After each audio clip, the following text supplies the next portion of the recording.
नमस्कार, मैं हूं रजत अवस्थी और आप देख रहे हैं इम्पैक्ट भारत टीवी। एक बहुत ही बड़ी खबर का आज विश्लेषण करेंगे। ईरान ने इजराइल पर 180 से ज्यादा मिसाइलें दाग दी हैं। बोला, नसरअल्लाह की शहादत का पहला बदला है। नेतन्याहू ने भी कह दिया है कि ईरान को इसकी कीमत चुकानी ही होगी।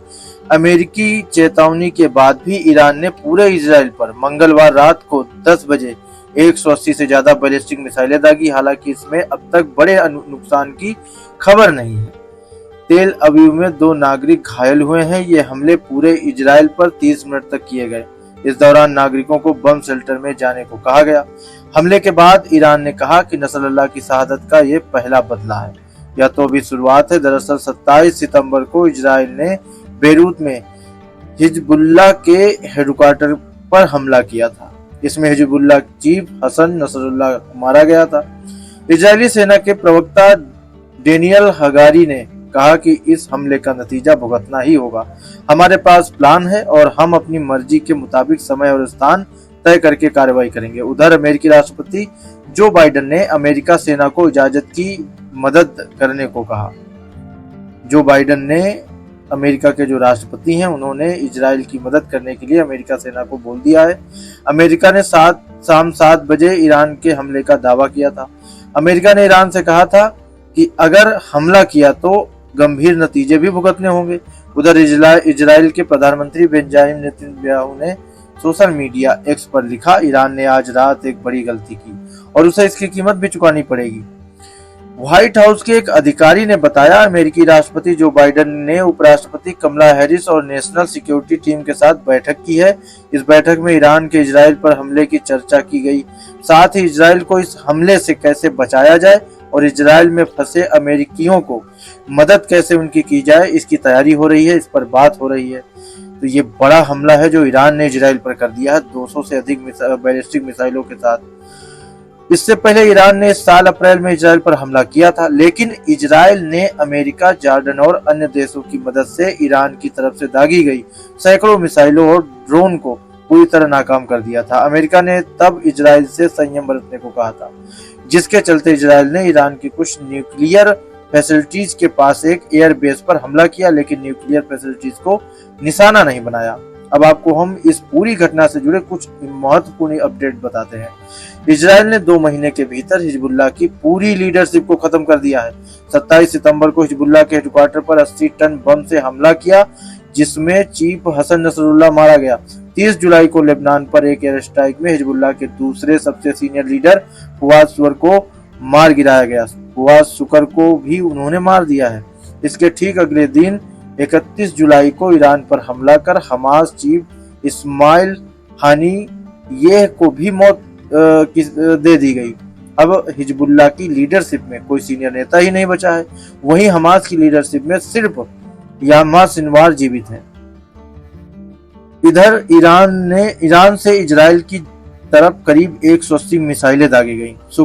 शुक्र है कि अभी तक किसी के हताहत होने की कोई बड़ी खबर नहीं है। ये अच्छी खबर है। फिलहाल इजरायली डिफेंस फोर्स आगे क्या करता है इसके बारे में योजना बना रहा है। कैसे ईरान को जवाब दिया जाएगा इसके बारे में योजना बना रहा है। तो आगे जो कुछ भी घटना होगी वो देखने वाली होगी, लेकिन एक ये बड़ी खबर जो कि आई है। उधर इजरायली डिफेंस फोर्सेस ने बताया है कि ईरान की तरफ से इजराइल पर लगभग 180 मिसाइल दागी गई। हालांकि ये प्रारंभिक अनुमान था, अभी इनकी संख्या और बढ़ भी सकती है। ईरान के इजराइल पर हमले के बाद तेल की कीमतों में भी लगभग 5% का इजाफा हुआ है। तेल के एक बैरल की कीमत लगभग $75 तक पहुंच गई है। यह $3 से अधिक की बढ़ोतरी है। इस हमले से पहले आज तेल की कीमतों में गिरावट भी देखी गई थी। आईडीएफ प्रवक्ता ने कहा कि हम हालातों पर नजर बनाए हुए हैं, समय आने पर जवाब भी देंगे। ईरान के एक वरिष्ठ अधिकारी ने रायटर्स से कहा कि ईरान के सर्वोच्च नेता आयतुल्लाह अली खामेनेई ने इजराइल पर मिसाइल दागने का आदेश दिया था। ईरान किसी भी जवाबी कार्रवाई के लिए पूरी तरह तैयार है। व्हाइट हाउस के मुताबिक राष्ट्रपति बाइडेन और उप राष्ट्रपति कमला हैरिस इजराइल के खिलाफ ईरानी हमले की निगरानी कर रहे हैं। बाइडेन ने सेना को इजराइल को निशाना बनाने वाली मिसाइलों को मार गिराने का निर्देश भी दिया है।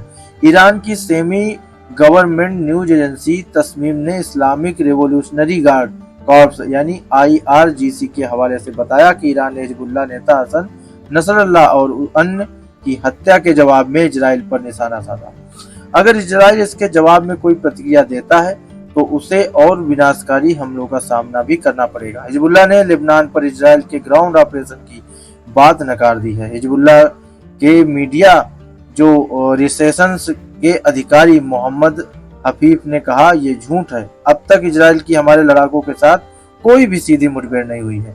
दुश्मनों की सेना ने अगर लेबनान में घुसने की कोशिश की तो हमारे लड़ाके उनका सामना करने को तैयार हैं।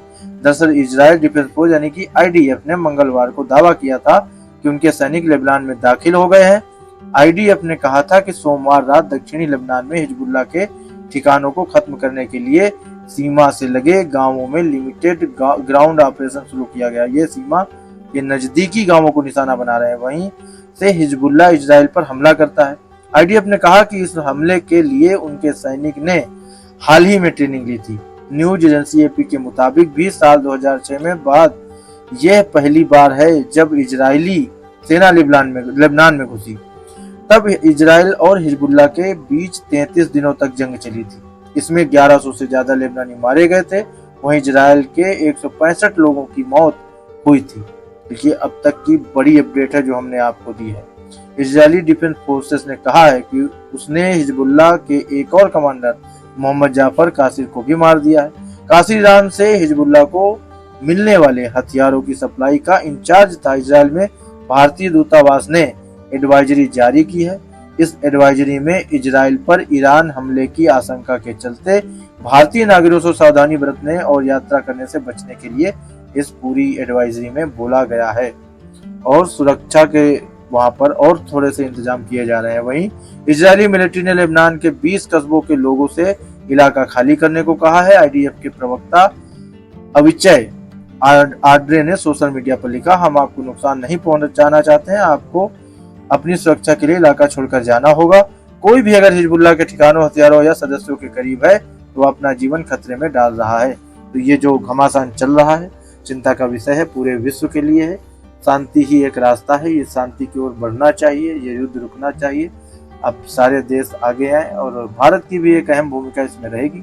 तो आज की ये बड़ी खबर यहीं तक। अब हमारी मुलाकात आपसे कल होगी और बात करेंगे बिहार के बारे में। बिहार में जो बाढ़ से हाहाकार मचा हुआ है, कोई चैनल उस पर बात नहीं करना चाह रहा है, ना दिखाना चाह रहा है। हम आपको ग्राउंड जीरो से दिखाएंगे और पूरी रिपोर्ट दिखाएंगे कि वहां पर बाढ़ ने क्या आफत कर रखी है, सरकार की ओर से वहां पर क्या मदद दी जा रही है, क्या नहीं दी जा रही है, इस पर भी बात करेंगे।